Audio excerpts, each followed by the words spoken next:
Welcome to trading हुनर friends. आज हम इस वीडियो में इंडियन बैंक लिमिटेड के Q4 FY20 के रिजल्ट्स के बारे में डिस्कस करेंगे।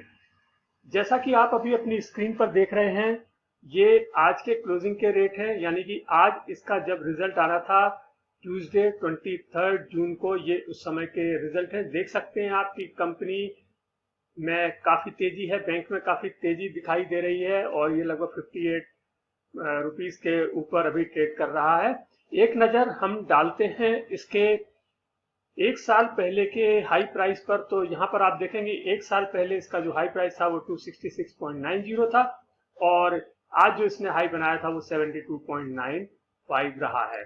तो इस तरह से आप देख सकते हैं कि इसके प्राइसेस काफी ज्यादा गिर गए हैं और यदि इसको देखें तो लगभग 73% के करीब इस कंपनी के या इस बैंक के शेयर नीचे गए हैं।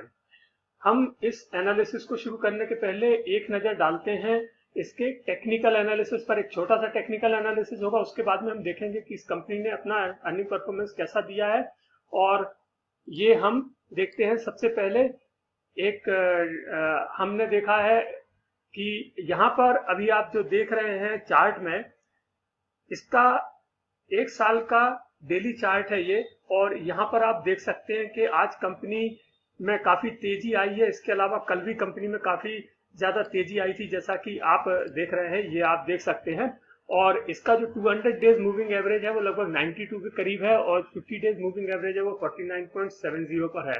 तो ये अपने 50 डेज मूविंग एवरेज के ऊपर काम कर रहा है। एक इसमें कल ब्रेकआउट आया था, आज भी जब इसका रिजल्ट आना था तो आज ये काफी ज्यादा इसमें तेजी दिखाई थी। हालांकि इसमें कुछ प्रॉफिट बुकिंग हुई और ये 68.90 के करीब जाकर के बंद हुआ है। एक नजर डालते हैं इसके RSI पर और उस समय ये पता चलेगा कि ये कहां पर जा सकता है। तो जैसे आप देख सकते हैं अभी RSI इसका काफी स्ट्रॉन्ग है, 82.15 पर है और अभी इसमें और भी ज्यादा तेजी रह सकती है। कुछ दिनों की इसमें प्रॉफिट बुकिंग हो सकती है, लेकिन जहां तक RSI सजेस्ट कर रहा है वो 80 के ऊपर चल रहा है और ऐसी स्थिति में जब वो 80 के ऊपर चलता है तो डेफिनेटली उसमें बहुत ज्यादा तेजी रहती है और ये तेजी के संकेत दे रहा है ये बैंक। एक नजर डालते हैं अब हम स्टॉकिस्टिक मोमेंटम पर। तो यहाँ पर भी आप देखेंगे स्टॉकिस्टिक मोमेंटम, तो जहां पर आप देख रहे हैं स्टॉकिस्टिक मोमेंटम 83.83, ये भी एक अच्छा सजेस्ट कर रहा है कि इसमें एक अच्छा खासा मोमेंटम आया है और जो बरकरार है और 80 के ऊपर काम कर रहा है। इसका पॉइंटर भी ऊपर की ओर है, तो इससे लगता है कि अभी ये शेयर और भी ज्यादा ऊपर जा सकता है। तो ये था एक छोटा सा टेक्निकल एनालिसिस। दोस्तों अब हम डिस्कस करते हैं इसका क्वार्टरली रिजल्ट का एनालिसिस। तो जैसा कि आप जानते हैं बैंक के केसेस में हम तीन चीजें लेते हैं, net interest income, net profit और इसके अलावा नेट नॉन परफॉर्मिंग एसेट्स। तो हम इनको बारी बारी से देखेंगे, हम ये तीनों पैरामीटर्स को एक एक करके लेंगे। आप सबसे पहले हम लेते हैं नेट इंटरेस्ट इनकम। तो इसकी जो नेट इंटरेस्ट इनकम है वो 1763 करोड़ से बढ़कर के 1999 करोड़ हो गई है, यानी कि इसमें लगभग 13.40 का इंक्रीज हुआ है। और जो इन्होंने जो टोटल इनकम इंक्रीज हुई है वो लगभग 14.4% से बढ़ी है। और ये एक साल की इनकम में बता रहा हूँ, FY19 और FY20 के हिसाब से वो 5,537 से बढ़कर के 6,334 करोड़ हो गई है। और अभी इसके कुछ और पॉइंट्स हम आपको बताते हैं। इसके जो अदर पॉइंट्स हैं, बैंक ने जो रिपोर्ट किया है इसके हिसाब से जो उनकी ट्रेजरी ऑपरेशंस है उसमें 15.18 का इंक्रीज हुआ है, रिटेल बैंकिंग में लगभग 4.20 का और कॉर्पोरेट और होलसेल बैंकिंग में इन्होंने एक अच्छा खासा बढ़त बनाई है, लगभग 24.03% का उसमें इंक्रीज हुआ है उनके रेवेन्यू में। और जो रेवेन्यू है, ओवरऑल रेवेन्यू है ईयर टू ईयर बेसिस पर, तो वो 104.56 इंक्रीज हुई है, जंप हुई है। और यदि इनके डिपॉजिट्स को देखें तो इसमें एक अच्छा खासा इंक्रीज हुआ है, 7.5% इनका डिपॉजिट इंक्रीज हुआ है और इन्होंने एडवांसेस भी 9.17 इंक्रीज हुए हैं ईयर टू ईयर बेसिस पर। जो इनके कैपिटल एडुकेसी रेशियो है बेसल 3 एज पर बेसल 3, तो इसमें 14.57 है और जो CET1 रेशियो है वो 12.13 आ रहा है। अब एक नजर डालते हैं हम इसके नेट प्रॉफिट पर। तो नेट प्रॉफिट हम देखेंगे 190 करोड़ का लॉस था पिछले क्वार्टर में FY 19 में, Q4 FY 19 में, और इस बार Q4 FY 20 में 215 करोड़ ये हो गया है, यानी कि लगभग 25 करोड़ से प्रॉफिट या कहना चाहिए लॉस और भी ज्यादा बड़ा है। और ये एक आप देख रहे हैं कि जो इनका नेट इंटरेस्ट मार्जिन है वो 2.96 है। हालांकि नेट इंटरेस्ट मार्जिन तो इनका अच्छा है क्योंकि बैंक्स में लगभग 2% के करीब होता है। बाकी के और भी अगर इनके ऑपरेटिंग प्रॉफिट्स देखेंगे तो इनका जो ऑपरेटिंग प्रॉफिट है वो 1245 से बढ़कर के 1703 हो गया है, जिसमें 36.8% की इंक्रीज हुआ है। इस चीज को हम दूसरी कंपनी में एबिटा बोलते हैं। तो इसका ऑपरेटिंग प्रॉफिट 36.8% रहा है, जो कि काफी अच्छा है। और ये इन्होंने जो प्रोविजंस दिया है वो प्रोविजंस इन्होंने बढ़ाए हैं असल में, इस वजह से इनका जो नेट प्रॉफिट है वो कम आ रहा है, क्योंकि इन्होंने प्रोविजंस बढ़ाए हैं।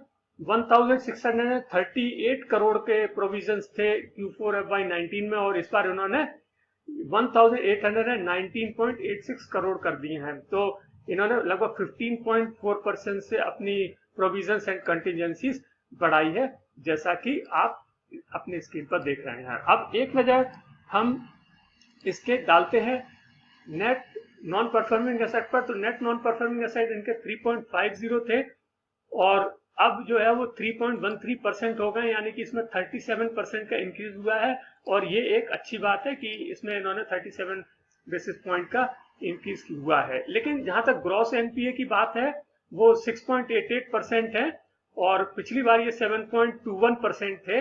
तो इसमें कह सकते हैं आपके इसमें 33 बेसिस पॉइंट का इंक्रीज हुआ है। और जो एनएनपीए है ये 3.13 है, जैसा अभी मैंने आपको बताया, और ये 3.5% इनमें डिक्रीज हुआ है ऑन सीक्वेंशियल बेसिस पर। हालांकि मैं अभी इसकी आपको एक समरी दिखाऊंगा, उससे आपको क्लियर हो जाएगा। और जो एसेट क्वालिटी है, बैंक ने जो एसेट क्वालिटी बताई है वो इन्होंने ग्रॉस एनपीए हैं जो इनके वो 14,150 करोड़ हैं, और इसमें इंक्रीज हुआ है, यानी कि जो इनके ग्रॉस एनपीए हैं वो बढ़े हैं 2.1% से।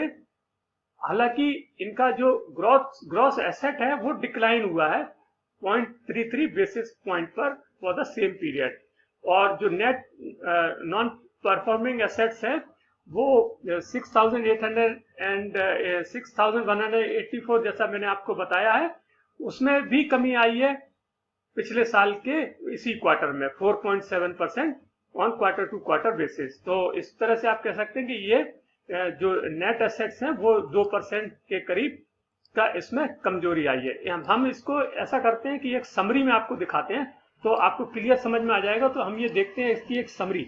तो यहाँ पर आप देखेंगे कि जो नेट इंटरेस्ट इनकम है वो 1763 से 2000 के करीब हो गई है। मैंने 1999 लिया है क्योंकि उसमें से कुछ आइटम्स को मैंने अलग किया हुआ था। और इसी तरह से यदि आप ऑपरेटिंग प्रॉफिट देखेंगे तो जैसा मैंने बताया था आपको 1245 से 1703 करोड़ हुआ।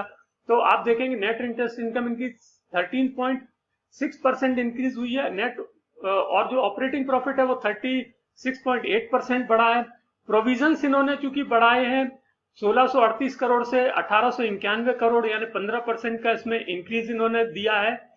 तो उस वजह से इनका जो लॉस है वो बढ़ गया है, और 189 करोड़ से ये लगभग 215 करोड़ का लॉस हुआ है। और यदि हम ग्रॉस एनपीए की बात करें तो ग्रॉस एनपीए पहले 72% था, अब जाकर के 6.87% हुआ, 33 बेसिस पॉइंट का उसमें फायदा हुआ है, बैंक के लिए अच्छी बात है। और नेट नॉन परफॉर्मिंग एसेट की बात करें 3.5% से ये 3.13% हुआ है, कम हुआ है, और इसमें 0.37 बेसिस पॉइंट का इसमें इंक्रीज हुआ है, ये भी एक अच्छी बात है।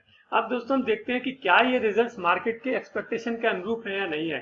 तो यहाँ पर हम देखते हैं कि ये जो नेट इंटरेस्ट इनकम है ये मार्केट के एक्सपेक्टेशन के अनुरूप है। मार्केट इतना एक्सपेक्ट कर रहा था कि लगभग 1950 करोड़ का इसमें नेट इंटरेस्ट इनकम होना चाहिए, तो वो हुई है। लेकिन जो नेट परफॉर्मिंग एसेट है, जो नेट प्रॉफिट है, उसमें इन्होंने लगभग 25% का और ज्यादा घाटा बढ़ाया। वो मार्केट एक्सपेक्ट नहीं कर रहा था, बल्कि मार्केट ये एक्सपेक्ट कर रहा था कि ये इस बार अपने लॉस को खत्म कर देंगे और शायद प्रॉफिट में आएंगे, लेकिन ऐसा नहीं हुआ। और इसी तरह से जो नेट नॉन परफॉर्मिंग एसेट है वो 3.5% से 3.13% है। ये अच्छी बात है। ये इसको मार्केट इतना एक्सपेक्ट कर रहा था कि लगभग 25 to 30 बेसिस पॉइंट पर इसके एनएनपीए को कम होना चाहिए। तो ये थी एक समरी। अब हम डालते हैं एक नजर इसके ट्रेडिंग पैटर्न पर। एक हफ्ते में इसमें जबरदस्त ट्रेडिंग हुई है दोस्तों। जनरली इसमें 34-35 लाख की ट्रेडिंग होती थी, लेकिन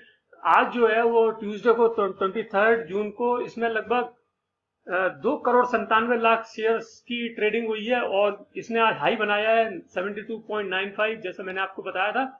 और इसमें एक अच्छी खासी ट्रेडिंग देखने को मिली है पिछले 2 दिनों से मार्केट के एक्सपेक्टेशन के अनुरूप। और अभी हम देखते हैं इसका एक शेयर होल्डिंग पैटर्न। तो यहाँ पर आप शेयर होल्डिंग पैटर्न देखेंगे इस प्रोमोटर्स के पास में, जो कि गवर्नमेंट है, इसके पास में 83.46% की इक्विटी है। एफआईआई के पास 2.34 की इक्विटी है। डीआईआई के पास लगभग 9.86 की इक्विटी है और जो अदर्स है उनके पास 4.34 की इक्विटी है। एक नजर डालते हैं हम इसके पीयर्स पर, यानी इसके कॉम्पिटिटर्स पर। तो हम देखते हैं कि जिनका जो रिटर्न ऑन कैपिटल एम्प्लॉयड है वो 4.81 है। बेसिकली ये अच्छा है। State bank, bank of Baroda, union bank of India और कैनरा बैंक के लगभग बराबर है। और यहाँ पर इनका यदि पी रेशियो की बात करें तो इनका शेयर जो है वो काफी अंडर वैल्यूड है और इनका पी रेशियो 7.74 है, जबकि स्टेट बैंक का 10.49 है। वहीं बैंक ऑफ इंडिया का 22.24 और कैनरा बैंक का 22 है। तो इस तरह से आप देख सकते हैं कि ये इस मामले में अपने पीयर से काफी आगे है। रही बात मार्केट कैप की, तो यहाँ पर मैं आपको बताऊं कि ये बाकी के बैंक्स में Canara bank, Indian overseas bank और bank of Baroda, Punjab national bank से काफी छोटा बैंक है और इसकी जो मार्केट कैप है वो लगभग 7,270 करोड़ के करीब है। तो दोस्तों, आपको ये वीडियो कैसा लगा? यदि आपको वीडियो अच्छा लगा हो तो प्लीज इसे लाइक कीजिएगा और शेयर कीजिएगा। और यदि आपने अब तक हमारे चैनल को सब्सक्राइब नहीं किया तो प्लीज हमारे चैनल को सब्सक्राइब कीजिएगा। Thank you.